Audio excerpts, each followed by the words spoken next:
En el momento exacto de darle la bienvenida a nuestro invitado Manuel Romero de E3 Consultores. Él es doctor, ingeniero de caminos, canales y puertos, y todos los jueves, bueno, cada 2 jueves, nos viene con la actualidad y con una sección muy interesante. La última, como recordarán, sobre placas solares, y esta vez, Manuel, vas a hablarnos de la rehabilitación energética de edificios. Lo escuchamos así muy a menudo, pero ¿realmente esto es efectivo? Quiero decir, ¿realmente esto se hace? Buenos días en primer lugar. Sí, claro que se hace y se va a hacer más. Es algo que venimos escuchando y leyendo desde hace, yo diría, de una década, pero con los fondos Next Generation se quiere apostar mucho por la rehabilitación de edificios. Hay que pensar que tenemos un parque de en este caso, viviendas construidas en España de 25 millones y casi el 80%, yo diría, son ineficientes energéticamente, y por tanto hay que actuar en ellos si queremos reducir nuestra dependencia energética. Entonces va a haber, y ya hay, muchas líneas de ayudas, subvenciones para actuar en los edificios con esa componente de rehabilitación energética. Y bueno, para empezar, ¿qué es la rehabilitación energética de edificios? ¿Qué podemos hacer? ¿A qué afecta esta calificación? Bueno, vamos a empezar con un tema más, yo diría un poquito más anterior, un poquito más básico. Muy bien. En los tiempos que corren, lo que tenemos que buscar es intentar reducir nuestra dependencia energética. Siempre se habla de dependencia energética y siempre lo vemos en los medios a nivel de España, del país, pero yo creo que también tenemos que conseguir esto a título personal, en nuestra vivienda, en nuestra casa, en nuestros negocios, en el comercio, en nuestras industrias. Y sobre todo porque esto lo que nos va a hacer, aparte de pagar menos, de tener y reducir nuestros costes, es ser más libres. Tenemos menos dependencia de fuera, somos más libres. Tener menos dependencia del comercio, de quién nos vende la energía. De quién nos vende la energía. Entonces, para eso tenemos 2 caminos. Uno, ya lo hemos visto en programas anteriores, que son las instalaciones de energías renovables para generar energía eléctrica, fotovoltaica, mini eólica o cogeneración, la que queramos. Pero tenemos otro, que es el que estamos comentando, que es la rehabilitación energética. Y este realmente lo que busca es reducir nuestras necesidades de energía, de consumo energético. Con la fotovoltaica lo que vamos a hacer es, parte de lo que consumimos lo generamos nosotros, pero no hacemos una reducción del consumo. Sin embargo, con la reducción sí que conseguimos esa reducción del consumo. Necesitamos menos, estamos reduciendo nuestra dependencia energética. Es un importante matiz. Sí, claro. Y esto es lo que realmente se conoce como eficiencia energética. Eficiencia energética, por mucho que nos digan, no se trata de que no pon menos la calefacción, no pongas la plancha, pon la lavadora por la noche. No se trata de esas cosas. Se trata de, por decirlo de una forma un poco más vasta, se trata de hacer lo mismo que estamos haciendo actualmente, pero consumiendo menos energía. Se trata de mantener el mismo confort que tenemos en este momento en nuestra casa, en nuestra oficina, en nuestro comercio, el mismo confort, o incluso mejorarlo, consumiendo menos energía. Y ahí es donde es clave la rehabilitación energética de edificios. Porque lo que vamos a hacer es tomar medidas en el edificio para reducir esas necesidades energéticas y, como digo, manteniendo el confort energético o mejorándolo. Pues no hay mejor que no gastar para ahorrar, evidentemente. Claro. Porque el que pongamos placas solares en nuestra casa quiere decir que no es que estemos ahorrando energía, estamos ahorrando dinero en esa compra de energía. Pero sin embargo, pues evidentemente lo que tú comentas, lo que es la rehabilitación energética de edificios, se trata de hacer esas mejoras en esos edificios para no consumir energía además. Y bueno, pues además del ahorro energético, ¿qué ventajas tiene? Bueno, efectivamente, como tú estás diciendo, la primera va a ser el ahorro energético. Lo que pasa es que yo, desde que me dedico a esto, como ya sabéis, profesionalmente en la empresa, desde hace 17 años, siempre que he ido a algún congreso, alguna charla, algún sitio, siempre justifican el hacer este tipo de actuaciones en un edificio con un estudio económico. Siempre nos lo traducen a plazos de amortización, el TIR, el VAT, todos estos indicadores raros económicos. Y yo, desde hace mucho tiempo, vengo pensando que no solamente es una cuestión energética, que para mí hablar solo de la parte energética creo que es un error, y hay muchos más beneficios. Por ejemplo, si cambiamos las ventanas de nuestra casa, vamos a reducir el ruido que nos viene de la calle. Yo vivo en un segundo piso, en una calle estrecha, y desgraciadamente todavía no he cambiado las ventanas. Y oigo cada vez que hay tráfico, porque es una calle que en distintos momentos del día hay mucho tráfico. Vamos, la tele la tengo que subir un montón. El comedor da a la calle y la tele la tengo que subir un montón, el volumen. Entonces, si cambiamos las ventanas, ya no solamente es una cuestión energética, sino también de aislamiento acústico, de reducción del ruido. Pero también tiene otro tema relacionado con la salud. Hay situaciones en las que se puede generar problemas en el edificio de condensaciones, manchas de humedad, manchas de moho. Eso a veces lo habréis visto en algunos edificios, sobre todo viejos, o en un aseo, por ejemplo. El moho puede generar problemas de salud en las personas si respiramos las esporas que genera el moho. Entonces, esta mejora térmica del edificio, esta mejora energética del edificio, va a reducir o eliminar esa formación de moho. Y también el confort térmico. Claro, si yo aíslo térmicamente el edificio, le cambio las ventanas, pongo el elemento térmico, la temperatura que yo tengo dentro de los edificios en invierno, y ahora lo estamos notando con la ola de frío, en invierno no va a ser tan baja y en verano no va a ser tan alta. Con lo cual también estoy mejorando el confort térmico sin necesidad de poner mis máquinas de aire acondicionado. Así es, el aire acondicionado, tanto en verano como en invierno, no solo, como has dicho, se ahorra, no se consume, por así decirlo, y después también es importante ese aislamiento acústico que también, pues, claro, en cierta manera te da tranquilidad a la casa. Claro, la sensación, por eso he hablado yo antes de mantener el confort o incluso mejorarlo. Lo vamos a mejorar el confort acústico, lo vamos a mejorar seguro.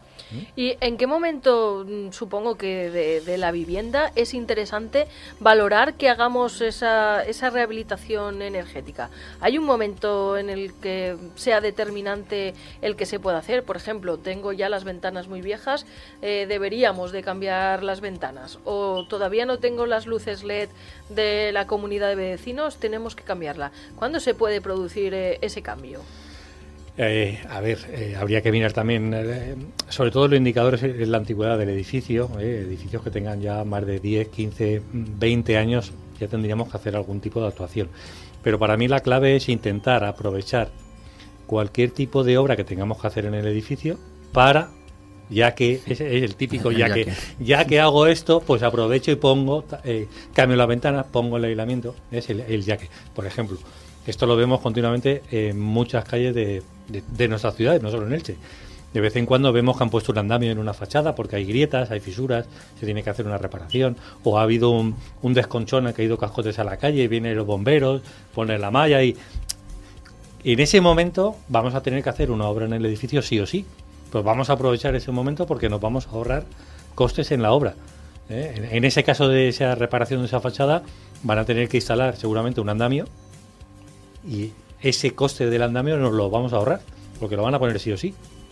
Entonces, para mí la clave es, pues si tengo que hacer ya una obra porque sí, porque tengo que cambiar, aprovechar los recursos. Aprovechar que tengo que hacer una actuación en el edificio, una gotera en la cubierta, una fisura en la fachada. Aprovechar ese momento para, oye, pues ya que voy a hacer esto, voy a poner el aislamiento térmico. Y la otra parte es, lo que comentaba al principio, estas líneas de ayuda, subvenciones que tenemos en este momento y que van a seguir saliendo, pues oye, que nos van a llegar a una cantidad importante, como veremos después, supongo, pues aprovecharlas también. ¿Y realmente podemos controlar, podemos valorar cuál va a ser el ahorro de esa energía que hagamos con la rehabilitación de nuestros edificios y de nuestras viviendas? Sí, a ver, todas las líneas de ayuda están unidas en este momento. Antiguamente eran, si cambias la caldera, si cambias la ventana, ya está, directamente te daban la subvención, pero ahora no es así. O sea, ahora la ayuda que nos van a dar está ligada directamente con el ahorro energético. O sea, tenemos que conseguir una cifra de ahorro energético, si no nos la van a dar. Y este ahorro energético pues se obtiene con simulaciones por ordenador. O sea, hay que hacer un estudio en profundidad del edificio. Esto no se hace 4 numeritos. Hay que ir al edificio, hacer una toma de datos en profundidad del edificio, de cuál es su estado, hacer simulaciones energéticas en detalle, no de cualquier manera, sino en detalle, del estado original y con las medidas de mejora, plantear distintas medidas de mejora. No llega a ser una auditoría energética pura y dura, pero casi es una auditoría energética del edificio. Se trataría entonces de valorar qué puntos tengo que mejorar en mi edificio para que esa ese ahorro energético, esa rehabilitación energética sea efectiva. Sí, porque muchas veces nos encontramos que, a ver, ¿por dónde empiezo a actuar? Empiezo por las ventanas, pongo aislamiento, cambio la iluminación que tú comentabas antes a LED. ¿Por dónde empiezo? Yo siempre suelo decir, empieza por lo más gordo, por donde tengas el mayor consumo. Se estima que en vivienda, bueno, yo lo estoy viendo en mi casa, que tengo un medidor de consumo, la iluminación que yo tengo en mi casa, a ver, mi vivienda tiene 3 dormitorios, comedor, cocina, 2 baños, etc. Tampoco es una vivienda, es un piso. Me intriga tu casa, me encantaría estar por todo. Tengo muchos cacharritos puestos, lógicamente. Eso yo es lo pruebo. Que a mí me gusta, los cacharritos. Yo siempre digo que yo soy de cacharritos. Los cacharritos domésticos no, los cacharritos de tecnología. Sí, ya siempre me dicen, cuando estoy tocando el cuadro, estoy tocando algo, ya me dicen, ya estás con los líos, pero... yo tengo que probar las cosas. En casa del herrero, en este caso no hay cuchillo de palo. Claro. En casa del herrero, pues qué mejor que tú como consultor, como asesor para esos futuros clientes que puedan acudir a ti como profesional, tú poder hablar de tu propia experiencia sabiendo que algo funciona, no recomendarlo claro. Porque sí. Claro, entonces en la parte de iluminación, pues estamos hablando que de todo el consumo que tenemos en la vivienda se suele mover en torno a un 8%. De todo el consumo. Entonces, incluso más. No te creas que la iluminación... Bueno, es que no tiene nada que ver la de antes con la de ahora, sí. Y sí que se nota, lo digo también por experiencia, yo lo cambié todo y bajó creo que fue hasta un 15, porque eran 50 vatios cada bombilla LED. Si cambias 30, si multiplicamos 30 por 50, pues imaginaos, y se baja a 5, pues la bajada fue bestial en el sentido ese. Pero te estás olvidando de la parte del tiempo de uso. Me estás hablando solo de potencia, bajo de 50 a 5, pero ¿cuánto tiempo lo utilizas? A ver, si estás continuamente en tu casa y la tienes encendida, pues es todo el día. Ahora ya no, pero antiguamente, claro, era tanto por la mañana como por la noche, era una catástrofe. Claro. Y entonces no estaba la luz como ahora. Claro, entonces ese es el tema, ¿no? El tiempo. En una vivienda normal que, pues hombre, las personas que viven allí se van de su casa, vuelven a comer, se van por la tarde. En esa vivienda el consumo en la iluminación suele estar en torno 6, 8, 10% máximo. Entonces, claro, empezar una rehabilitación energética por ahí, que es una partida pequeña, pues no es lo interesante. A lo mejor tu consumo está en el agua caliente de los grifos, en el agua caliente sanitaria, o está en calefacción, o está... Por eso hay que hacer ese estudio en profundidad del edificio para ver dónde está lo gordo y empezar por ahí. Y no lo mismo una vivienda que un hotel, que un edificio de oficinas. Te encuentras con situaciones muy diferentes. Y en cuanto a esas subvenciones y ayudas que has mencionado, ¿están dentro también de esas ayudas que pueden... ¿Quién puede obtener esas ayudas? ¿En qué consisten esas ayudas? ¿Son ayudas económicas? ¿Son beneficios fiscales, pues yo que sé, como viene a ser la reducción del IBI?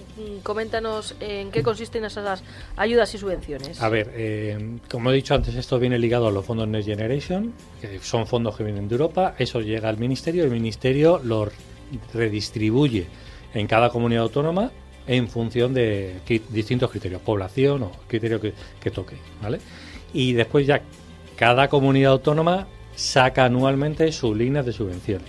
Tienen un mejor criterio que en los presupuestos del Estado, porque si no sí, aquí en Alicante, desde luego, no recibiríamos apenas esas ayudas. Sí, entonces... también es verdad que el Ministerio tiene líneas de ayuda directas del Ministerio, pero lo normal es que nos movamos con las agencias de energía de cada comunidad autónoma. En el caso de la Comunidad Valenciana es el IBACE.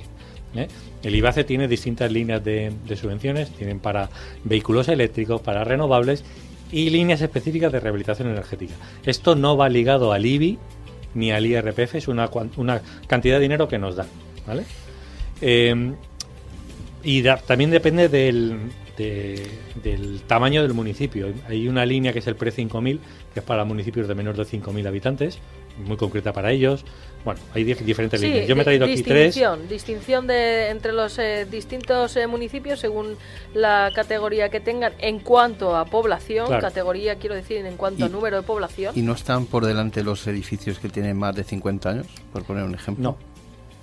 No. O sea, antiguamente sí, pero ahora ya no. Eso no, esos límites no están.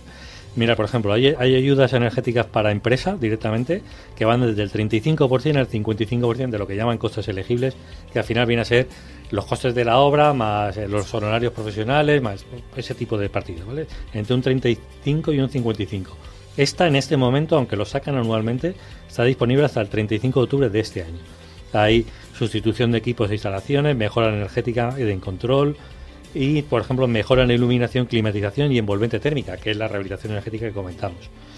Para municipios de menos de 5.000 habitantes, la subvención puede llegar hasta el 100%. Importante. Hasta el 100%. Y ya para municipios, como es el caso de Elche, municipios normales de más de 5.000, hay dos líneas. Puede ser a nivel del edificio completo o solo una vivienda del edificio. No tenemos por qué obligar a todos nuestros vecinos a que hagan la rehabilitación, aunque sería lo lógico que hagamos la actuación en el edificio completo. Se exige que mínimo tengamos un ahorro del 30%, pero la cuantía de la ayuda, el dinero que nos van a dar, depende del ahorro energético, ¿vale? ¿Y eso cómo se comprueba después? Esto lo hacemos, como he dicho antes, con la simulación energética. Ajá. Hacemos el estudio con la simulación energética y después se hace un control en obra para ir comprobando que efectivamente el aislamiento que hemos dicho que se va a poner es el que teníamos en esa simulación, la ventana es la que proyectamos, ese tipo de control. Si el ahorro está entre el 30 y el 45%, nos dan un 40% de subvención. Si nos vamos hasta el 60% de ahorro, nos dan hasta el 65% de subvención. Y si el ahorro es superior al 60%, nos dan hasta un 80% de la subvención. Si estamos además con familias vulnerables, puede llegar hasta el 100% del coste. O sea, son cuantías muy importantes. En euros, la cuantía máxima, si nos vamos a un 60% de ahorro, puede llegar hasta 18.800 euros. Esta es una subvención que terminó en diciembre de 2022, o sea, hace un mes, pero que se va a poner en marcha seguramente entre febrero y marzo otra vez, porque las abren, como digo, todos los años. Pues uno de nuestros oyentes que está atento a nuestra sección con buena energía, en primer lugar pues nos dice que venga el frío y nos pone aquí una foto con una chimenea que dan y una silla vacía. Esa silla vacía nos está esperando. Bueno, en el frío que estamos pasando estos días, el ponerse delante de la chimenea desde luego es un calor y una manera energética muy agradable de generar esa tranquilidad para no pasar frío dentro de nuestro hogar. Y luego por otra parte nos manda pues no sé si son unos calçots o qué es lo que tiene encima de la parrilla que estará preparado para hacer y aquí dándonos hambre. Pero realmente eso no se hace. A estas horas eso no se hace. Yo siempre lo digo, pero no me hacen caso. A partir de las 12:30 empiezan a mandar fotos y aquí no nos desesperamos por echarnos algo a la boca. Eso sin invitación, eso no se hace. Eso no se hace. Bueno, pues este oyente nos dice que si esa subvención vale para casas de campo. Sí. Cubre edificios plurifamiliares, casas de campo, comercio, industria, oficinas, sí. Y por último, ¿qué tenemos que hacer para aplicar estas ayudas en nuestro edificio? ¿Dónde tenemos que acudir? ¿Tenemos que hacer, como tú has dicho, un estudio, un proyecto anterior que nos diga, pues mira, tienes que cambiar las ventanas, tienes que cambiar, no sé, pues la red eléctrica o mejorar la red eléctrica? Sí. ¿Dónde podemos optar a estas ayudas? A nivel del municipio de Elche, Pimesa se va, sabéis que Pimesa es una entidad que depende del Ayuntamiento de Elche, es la que ha desarrollado el parque empresarial, la que gestiona los aparcamientos y hace otro tipo de actuaciones, como esa rehabilitación que van a hacer en Porfirio Pascual o lo del barrio San Antón, todo depende de ellos.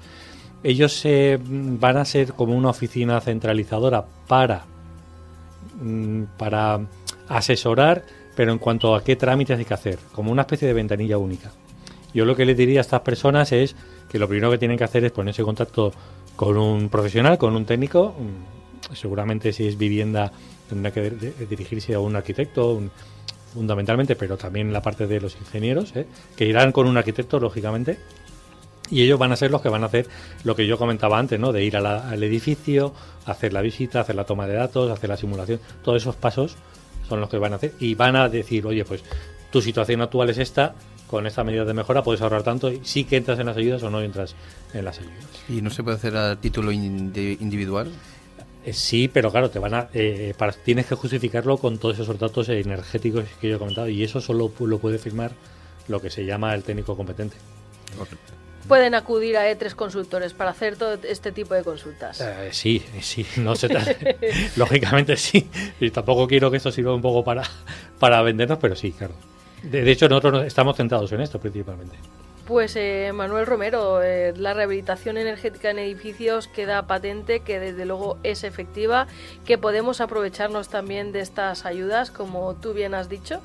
Y bueno, pues solo nos cabe recordar si tenemos algún dato que se nos haya quedado pendiente o emplazarnos ya para el próximo programa con estos temas tan interesantes que nos estás trayendo. Sí, bueno, yo lo único último que quería comentar es que no nos olvidemos que hay personas que con cierta vulnerabilidad económica, esto es lo que se llaman de la vulnerabilidad energética, que no pueden poner la calefacción en su casa, no pueden pagar la electricidad, entonces no pueden poner la calefacción en su casa, o llega el verano y pasan calor, porque están en una situación pues con sí, que no puedes dedicar tus pocos ingresos económicos a pagar estas cosas. Entonces, estas personas están pasando en este momento frío, llega el verano y pasan calor, entonces si actuamos en esos edificios, que serían personas con vulnerabilidad, podrían llegar hasta el 100% de subvención.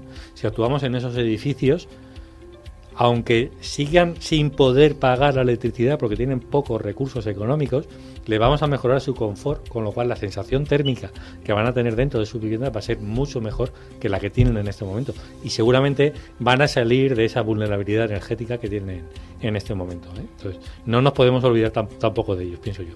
Esto es un dato interesante, una última coletilla, una última información que has apuntado, desde luego toda muy interesante, pero en especial dedicada esa información a las personas con vulnerabilidad que pueden obtener ese 100% en la rehabilitación de sus edificios y, como tú has dicho, conseguir ese confort en su casa, claro, a pesar de no poder pagar electricidad. Pues Manuel Romero, muchas gracias una vez más por estar con nosotros. Te emplazamos a los próximos programas con más consejos sobre la energía, sobre cómo poder ahorrar, sobre cómo no malgastar y, en definitiva, pues aprovechar esos recursos que tenemos para que todo pues tenga un confort y repercuta en nuestras vidas y en nuestro bienestar. Pues nada, nos vemos en un par de semanitas con otro tema interesante. ¿Seguro que ya lo tienes pensado? Bueno, estoy en ello. No lo adelantamos, ¿no? Todavía no lo adelanto, estoy en ello. Perfecto, pues Manuel, muchas gracias. Hasta próximos programas. Hasta luego.